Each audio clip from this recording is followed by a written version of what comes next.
Hello friends, இன்னைக்கு என்ன day அப்படின்னு பார்த்தீங்கன்னா வேர்ல்டு ஓஷன்ஸ் டே.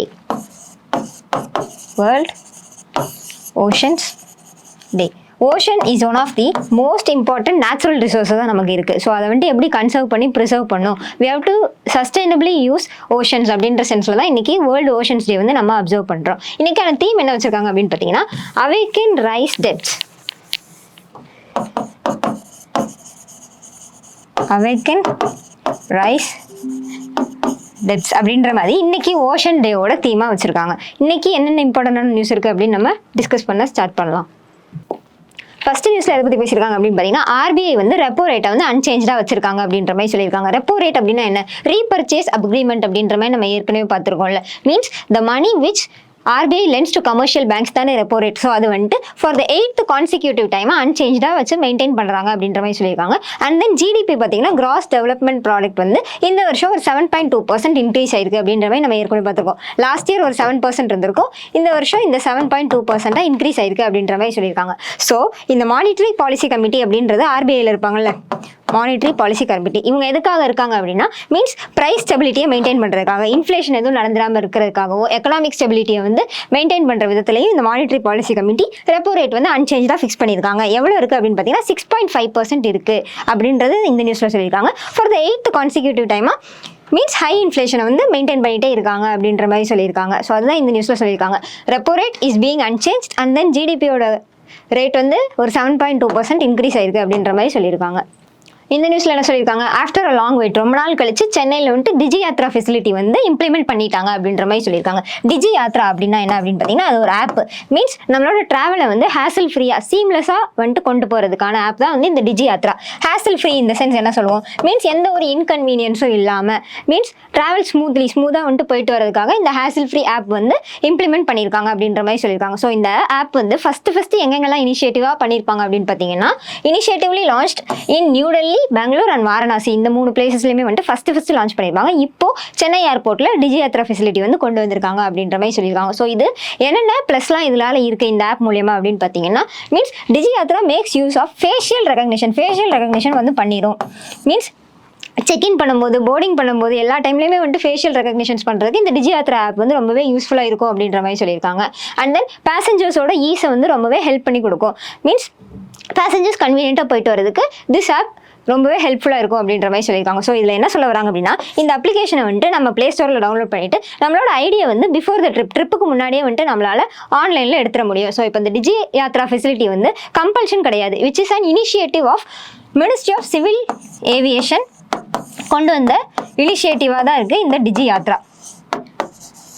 யாத்ரா அப்படின்னா ஜேர்னி, டிஜி அப்படின்னா டிஜிட்டல் ஜேர்னி அப்படின்றதான் சொல்ல வராங்க. ஸோ எந்த ஒரு பேசஞ்சர்ஸ்க்குமே வந்துட்டு இது மேண்டேட்ரி கம்பல்சரியாக இருக்கணும் அப்படின்றத சொல்லவே இல்லை. It is up to our choice, நம்ம ஆப் பண்ணிக்கிறது தான். மீன்ஸ் வேணும் அப்படின்னாலும் அந்த டிஜி யாத்ரா ஃபெசிலிட்டி யூஸ் பண்ணிக்கலாம், இல்லை அப்படின்னா ஆன்போர்டிங் வந்து டேரெக்டாகவே பண்ணிக்கலாம் அப்படின்ற மாதிரி சொல்லியிருக்காங்க. ஸோ இது எதுக்காக, இது என்ன வந்துட்டு என்ஹான்ஸ் பண்ணி கொடுக்கும் அப்படின்னு பார்த்தீங்கன்னா இங்கே கொடுத்துருக்காங்க பாருங்கள், pre boarding formalities faster. Means எந்த ஒரு ஃபிசிக்கல் டாக்குமெண்ட்ஸுமே நம்ம எடுத்துகிட்டு போக தேவை இருக்காது. டிஜி யாத்ராலே வந்துட்டு நம்ம ஆன்லைன்லேயே ஐடி கிரியேட் பண்ணிட்டோம் அப்படின்ற பட்சத்தில் மீன்ஸ் ப்ரீ போர்ட் பண்ணுறதுக்கு முன்னாடி இருக்க ப்ராசஸ் எல்லாமே வந்துட்டு நம்ம ஹேசல் ஃப்ரீயாக ஈஸியாகவே முடிச்சிடலாம் அப்படின்ற ஒரு ஃபெசிலிட்டியை வந்து சென்னை ஏர்போர்ட்டில் இப்போ இம்ப்ளிமெண்ட் பண்ணியிருக்காங்க அப்படின்ற மாதிரி சொல்லியிருக்காங்க. இந்த நியூஸில் எதை பற்றி பேசுகிறாங்க அப்படின்னு பார்த்தீங்கன்னா நோட்டா, அதை பற்றி தான் பேசியிருக்காங்க. எலெக்ஷன் கமிஷன் ஆஃப் இந்தியா வந்து நோட்டா அப்படின்ற ஒரு ஆப்ஷனை வந்து இன்ட்ரடியூஸ் பண்ணியிருப்பாங்க. நோட்டா அப்படின்னா என்ன? None of the above. இப்போ எலக்ட்ரானிக் ஓட்டிங் மிஷின் இருக்கும், அதில் செட் ஆஃப் பொலிட்டிக்கல் பார்ட்டிஸ் எல்லாருமே இருப்பாங்க. ஸோ அந்த எந்த பொலிட்டிக்கல் பார்ட்டிஸ் மேலேயுமே வந்துட்டு ஒரு சாட்டிஸ்ஃபேக்ஷன் இல்லை, ஹாப்பினஸ் கிடைக்கல அப்படின்ற பட்சத்தில் டிஸ்சாட்டிஸ்ஃபைடு கேண்டிடேட்ஸ் எல்லாருமே வந்துட்டு நோட்டா ஆப்ஷனுக்கு போடலாம் அப்படின்றத எலெக்ஷன் கமிஷன் ஆஃப் இந்தியா வந்து இன்ட்ரடியூஸ் பண்ணியிருப்பாங்க. ஸோ அதுபடி இப்போது இந்தியாவில் ஓவராலாக எடுத்துக்கிட்டிங்க அப்படின்னா எந்த ஸ்டேட்டில் அதிகமான நோட்டா வாக்குகள் வந்து பதிவாயிருக்கு அப்படின்னு பார்த்தீங்கன்னா மத்திய பிரதேஷில் இருக்க இண்டோர் அப்படின்ற சிட்டியில் மோர் தென் 2 lakhs கிட்ட நோட்டா வந்து ஓட்ஸ் வந்து கேஷ் பண்ணியிருப்பாங்க பீப்புள். இப்போ தமிழ்நாடுல எடுத்துக்கிட்டிங்கன்னா ஸ்ரீபெரும்புத்தூரில் வந்துட்டு மோர் தென் ஒரு 26,450 ஓட்ஸ் வந்து நோட்டாவில் வந்து கேஸ்ட் ஆயிருக்கு அப்படின்ற மாதிரி சொல்லியிருக்காங்க. ஃபாலோட் பை இப்போ ஸ்ரீபெரும்புத்தூரில் வந்து நிறையா நோட்டா ஓட்ஸ் வந்து இருக்குது அப்படின்ற மாதிரி சொல்லியிருக்காங்க. அண்ட் தென் திண்டுக்கல், திருவள்ளூர் இவங்கலாம் வந்துட்டு ஃபாலோ பண்ணி இருக்காங்க அப்படின்ற மாதிரி தான் இந்த நியூஸில் சொல்லியிருக்காங்க. So lowest number of votes வந்து நோட்டாவில் யார் வாங்கியிருக்கா, எந்த டிஸ்ட்ரிக்ஸ்லாம் வாங்கியிருக்காங்க அப்படின்னு பார்த்தீங்கன்னா கன்னியாகுமரி, ராமநாதபுரம், கடலூர் இந்த டிஸ்ட்ரிக்ஸ் எல்லாமே வந்துட்டு கம்மியான நோட்டா வாக்குகளும், ஸ்ரீபெரும்புத்தூர், திண்டுக்கல், திண்டுக்கல், திருவள்ளூர் எல்லாமே வந்துட்டு அதிகமான நோட்டா வாக்குகள் தமிழ்நாடு பொறுத்தளவில் வாங்கியிருக்காங்க அப்படின்ற மாதிரி தான் இந்த நியூஸில் சொல்லியிருக்காங்க. அண்ட் தென் வேறு என்ன சொல்ல வராங்க அப்படின்னு பார்த்தீங்கன்னா, நோட்டா அப்படின்றது வந்து none of the above option அப்படின்ற மாதிரி நம்ம பார்த்தோம்ல. ஸோ அது எந்த விதமான இம்பாக்ட்டுமே வந்து ரிசல்ட்டில் கிரியேட் பண்ணாது. அது போட்டாலும் ஒன்று தான், போடாலனாலும் ஒன்று தான் அப்படின்ற மாதிரி சொல்லியிருக்காங்க. So first past the post system தான் பேசும். FPP அப்படின்னு சொல்லுவாங்கல்ல, எந்த பார்ட்டி வந்து மெஜாரிட்டி வின் பண்ணியிருக்காங்களோ ஸோ அவங்க தான் வின் பண்ணுவாங்க. நோட்டா மீன்ஸ் எந்த ஒரு இம்பாக்ட்டும் ரிசல்ட்ஸில் கிரியேட் பண்ணாது அப்படின்றதையும் எக்ஸ்ட்ராவாக சொல்லியிருக்காங்க. ஃபர்ஸ்ட் எடிட்டோரியலில் இன்னைக்கு எதை பற்றி பேசியிருக்காங்க அப்படின்னு பார்த்தீங்கன்னா, நடந்து முடிஞ்ச 18th ஜென்ரல் எலெக்ஷனில் 18th ஜெனரல் எலெக்ஷனில் ரூலிங் பார்ட்டியான பிஜேபி வந்துட்டு மறுபடியுமே வந்துட்டு பிரைம் மினிஸ்டர் ஆயிருப்பாங்க Narendra Modi for the 3rd consecutive time அப்படின்ற மாதிரி சொல்லியிருக்காங்க. ஃபர்ஸ்ட் 2014 வின் பண்ணியிருப்பாங்க, அண்ட் தென் 2019 வின் பண்ணியிருப்பாங்க, அண்ட் தென் இப்போ 2024 வந்துட்டு பிஜேபி வந்துட்டு ஓட்டர்ஸோட கான்ஃபிடன்ஸ் எடுத்து ரூலிங் பார்ட்டியாவே இருக்காங்க அப்படின்ற மாதிரி சொல்லியிருக்காங்க. ஸோ அவுட் ஆஃப் 543 கான்ஸ்டிடியூன்சிஸில் பார்த்தீங்க அப்படின்னா பிஜேபி மட்டும் தனியாகவே வந்துட்டு ஒரு 240 சீட்ஸ் எடுத்திருப்பாங்க. ப்ளஸ் என்டிஏவோட ஒரு அலையன்ஸ் வச்சு 294 சீட்ஸாக எடுத்திருப்பாங்க. ஸோ அதனால பிஜேபி வந்துட்டு இப்போ ரூலிங் பார்ட்டியாக இருக்காங்க அப்படின்ற மாதிரி தான் இந்த ஃபர்ஸ்ட் எடிட்டோரியலில் பேசியிருக்காங்க. ஸோ இப்போ June 9th வந்து ஸ்வேரிங் இன் அப்படின்ற செரிமனி வந்து நடக்க இருக்கு அப்படின்ற மாதிரி சொல்லியிருக்காங்க. ஸ்வேரிங் இன் அப்படின்னா என்ன மீன்ஸ், ஸ்வேர் பண்றது, ஒரு சீரியஸான ப்ராமிஸ் பண்றது, ஒரு ஓத் அப்படின்னு சொல்லுவோம்ல, ஓத் எடுக்கிறது, உறுதிமொழி எடுக்கிற செரிமனி வந்துட்டு June 9th வந்து நடக்க இருக்கு அப்படின்ற மாதிரி சொல்லியிருக்காங்க. அண்ட் தென் பங்களாதேஷோட பிரசிடென்டான ஷேக் ஹசீனா ஃபாரின் லீடரா வந்துட்டு இப்போ மோடிஜிக்கு நடக்க போற இந்த செரிமனில பார்ட்டிசிபேட் பண்ண இருக்காங்க அப்படின்ற மாதிரி தான் இந்த ஃபர்ஸ்ட் எடிட்டோரியல்ல பேசியிருக்காங்க. இதுல என்னென்ன இம்பார்ட்டன்டான வேர்ட்ஸ் இருக்கு அப்படின்னு நம்ம டிஸ்கஸ் பண்ணலாம். ஸ்ட்ரைவ் கொடுத்துருக்காங்க. ஸ்ட்ரைவ் அப்படின்னா என்ன மீன்ஸ், ரொம்ப நாளாவே வந்துட்டு ஒரு கிரேட் எஃபர்ட்ஸ் போட்டு டு அச்சீவ் சம்திங், அச்சீவ் பண்றதுக்கான ஒரு கிரேட் எஃபர்ட்ஸ் போட்டுட்டே இருக்குது. ஹார்ட் ஒர்க், ட்ரட்ஜரி, டாயில் வந்துட்டு போட்டுட்டே இருக்கு. Great efforts to achieve something தான் வந்துட்டு இந்த ஸ்ட்ரைவ் அப்படின்ற வேர்டுக்கு மீனிங்கா இருக்கு. அன்ஆனிமிட்டி கொடுத்துருக்காங்க. அன்ஆனிமிட்டி அப்படின்னா என்ன அப்படின்னு பார்த்தீங்கன்னா, இன்வால்வ் ஆயிருக்க எல்லாருக்குமே வந்துட்டு ஒரு அக்ரிமெண்ட் இருக்கிறது தான் வந்துட்டு நம்ம அன்ஆனிமிட்டி அப்படின்னு சொல்லுவோம். மீன்ஸ் ஒரு லீகல் அக்ரிமெண்ட்னு சொல்லலாம், கன்சென்சஸ் சொல்லலாமா, கன்சென்சஸ் அக்ரிமெண்ட் அப்படின்னு சொல்லலாம். செக்ஸ் கொடுத்துருக்காங்க. செக்ஸ் அப்படின்ற வேர்டுக்கு மீனிங் என்ன இருக்கு அப்படின்னு பார்த்தீங்கன்னா, டிவிஷன் அப்படின்ற மாதிரி ஒரு குரூப் ஆஃப் பீப்புளுக்கு இடையில இருக்கிற ஒரு ரிலீஜியஸ் பிலீஃப்ஸ். இப்போ ஒரு செட் ஆஃப் பீப்புள் இருந்தாங்கன்னா, ஒரு சிலர் ஹிந்துவிசம் ஃபாலோ பண்ணுவாங்க, இன்னொரு சிலர் கிறிஸ்டியானிட்டி, இன்னொரு சிலர் முஸ்லிம்ஸ். அந்த குரூப் ஆஃப் பீப்புள்ல இருக்க ஒரு டிவிசிவ் ரிலீஜியஸ் பிலீஃபை தான் வந்துட்டு நம்ம செக்ஸ் அப்படின்ற மாதிரி சொல்றோம். கேவியட் கொடுத்துருக்காங்க. கேவியட் அப்படின்னா என்ன அப்படின்னு பார்த்தீங்கன்னா, மீன்ஸ் ஒரு வார்னிங் கொடுக்கறது, இல்ல காஷியஸா கேர்ஃபுல்லா எது பண்ணாலும் ஹேண்டில் பண்ணுங்க அப்படின்னு சொல்றதுதான் வந்துட்டு கேவியட் அப்படின்ற வேர்டு. செகண்ட் எடிட்டோரியல்ல இன்னைக்கு எதை பத்தி பேசியிருக்காங்க அப்படின்னு பாத்தீங்கன்னா, ஃபர்ஸ்ட் மெக்சிகன் விமன் பிரசிடென்ட்டா வந்துட்டு கிளாடியா ஷென்பம் அப்படின்றவங்க வந்திருக்காங்க அப்படின்ற மாதிரி பார்த்தோம். இதுக்கு முன்னாடி ஃபார்மரா யார் இருந்தாங்க அப்படின்னு பாத்தீங்கன்னா, ஓப்ரேடர் அப்படின்றவங்க இருந்திருப்பாங்க. ஸோ இப்போ இந்தியா எடுத்துக்கிட்டிங்கன்னா ஃபர்ஸ்ட் விமன் பிரசிடென்ட் யார் அப்படின்னு சொன்னால் பிரதிபா பாட்டீல்னு சொல்லுவோம். ஸோ அதே மாதிரி மெக்சிகோவில் ஃபர்ஸ்ட் விமன் பிரசிடென்ட் யார் ஓவர் ஹிஸ்ட்ரி ஆஃப் 200 yearsல யார் அப்படின்னு பார்த்தீங்கன்னா, கிளாடியா ஷென்பம் அப்படின்றவங்க தான் இருக்காங்க. அவங்களோட நேம் நமக்கு தெரிஞ்சிருக்க வேண்டிய விஷயமா இருக்கு. ஸோ இதில் வேற என்ன சொல்ல வராங்க அப்படின்னு பார்த்தீங்கன்னா, மீன்ஸ் அவங்க வந்துட்டு ஒரு 58.6% ஓட்ஸ் வந்து கேஷ் பண்ணி வின் பண்ணியிருக்காங்க. ஆப்போசிட் பார்ட்டி வந்து ஒரு 28% தான் வின் பண்ண ஒரு ஓட்ஸ் வந்து எடுத்திருப்பாங்க அப்படின்ற மாதிரி தான் சொல்ல வராங்க. ஸோ இதில் என்னென்ன வேர்ட்ஸ் இருக்கு அப்படின்னு நம்ம பார்க்கலாம். என்டோஸ்ட் ஏற்கனவே பார்த்துருக்கோம்ல, பப்ளிக் சப்போர்ட் என்னோடது எந்த சைடு இருக்கு அப்படின்னு சொல்றது தான் வந்து என்டோஸ்ட். பப்ளிக் சப்போர்ட், பப்ளிக்கா வந்துட்டு என்னோட சப்போர்ட் யார் சைடு அப்படின்னு நான் சொல்றது. அண்ட் தென் ஜியோ பாரடைஸ் கொடுத்துருக்காங்க. ஜியோ பாரடைஸ் அப்படின்னா என்ன மீன்ஸ், த்ரெட், டேஞ்சர் அப்படின்னு சொல்லலாமா, த்ரெட், டேஞ்சர், மெனஸ்ன்னு சொல்லலாமா.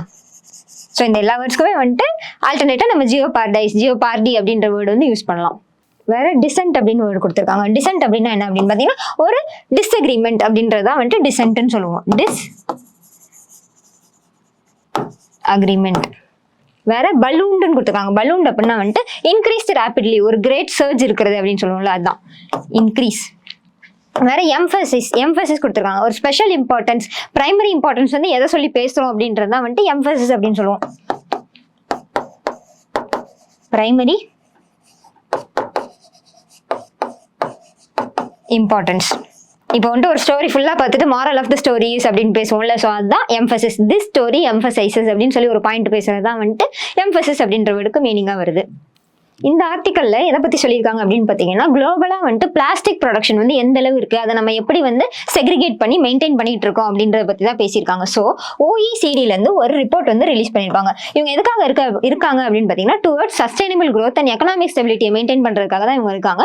அவங்க வந்துட்டு ஒரு டேட்டா வந்து ரிலீஸ் பண்ணியிருக்காங்க. என்ன சொல்றாங்க அப்படின்னு பாத்தீங்கன்னா, 2000 கம்பேர் பண்றதுல 2000 இந்த இயர் 2000 கம்பேர் பண்றதுல 2019ல பாத்தீங்கன்னா இதை விட டபுளா பிளாஸ்டிக் ப்ரொடக்ஷன் வேஸ்ட் வந்து அதிகமாயிருக்கு அப்படின்ற மாதிரி சொல்லியிருக்காங்க. 2019ல எவ்வளவு அப்படின்னு பாத்தீங்கன்னா ஒரு 353 மில்லியன் டன்ஸ் வந்து அதிகமாயிருக்கு அப்படின்ற மாதிரி சொல்லியிருக்காங்க. வேறஸ் இப்போ 2019ல எப்படி இருக்கா, ஸோ இதே ட்ரிப்பிளா வந்துட்டு 2060ல ஆயிடும் அப்படின்ற மாதிரி ஒரு டேட்டா வந்து ரிலீஸ் பண்ணியிருக்காங்க. ஸோ இந்த பிளாஸ்டிக் ப்ரொடக்ஷன் வேஸ்ட் வந்து நம்ம எப்படி பார்த்துக்கிறோம் அப்படின்னு பார்த்தீங்கன்னா 9% வந்து நம்ம ரீசைக்கிள் பண்ணிடுறோம். அண்ட் தென் ஒரு 50% வந்து லேண்ட் ஃபில்ஸ் பண்ணிடுறோம். மீன்ஸ் லேண்டு கீழே வந்து டிஸ்போஸ் பண்ணிடுறது.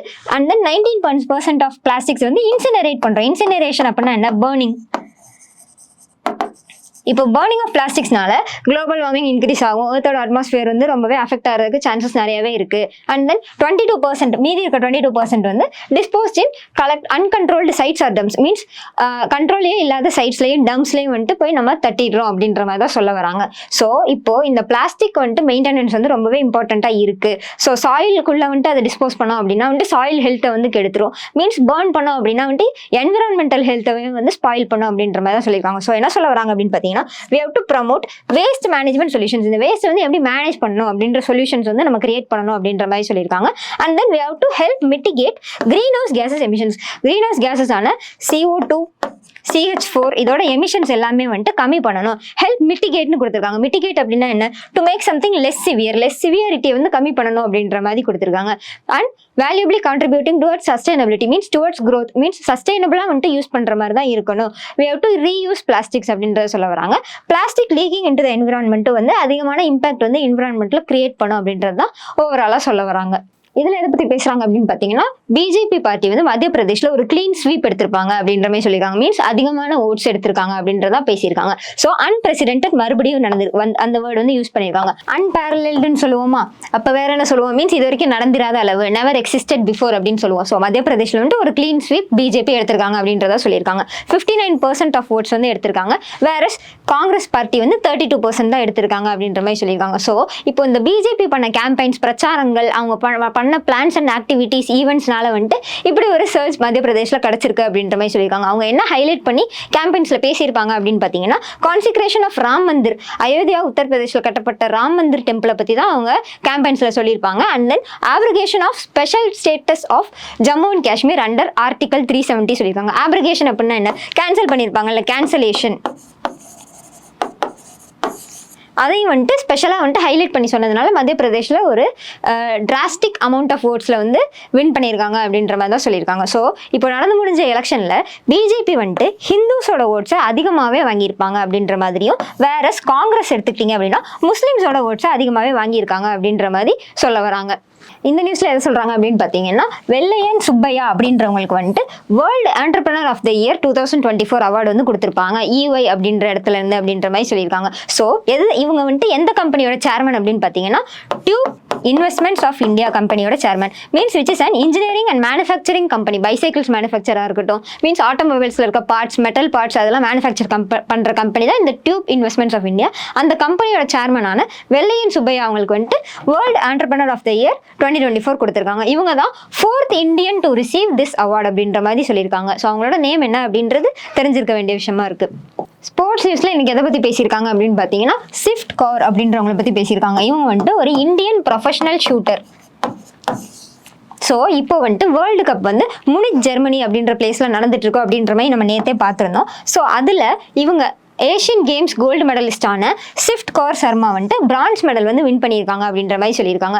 விமென்ஸ் ரைவல் 3 பொசிஷனில் வந்துட்டு ஷி ஒன் பிரான்ஸ் மெடல். இவங்க வந்துட்டு ஒரு கோல்டு மெடலிஸ்ட் இன் ஏஷியன் கேம்ஸ் அப்படின்றது நமக்கு அடிஷ்னலாக தெரிஞ்சிருக்க வேண்டிய விஷயமா இருக்கு. ஸோ இந்த time world cup Munich Germany அந்த பிளேஸ்ல நடந்ததுல வந்துட்டு பிரான்ஸ் வின் பண்ணியிருக்காங்க அப்படின்ற மாதிரி சொல்லியிருக்காங்க.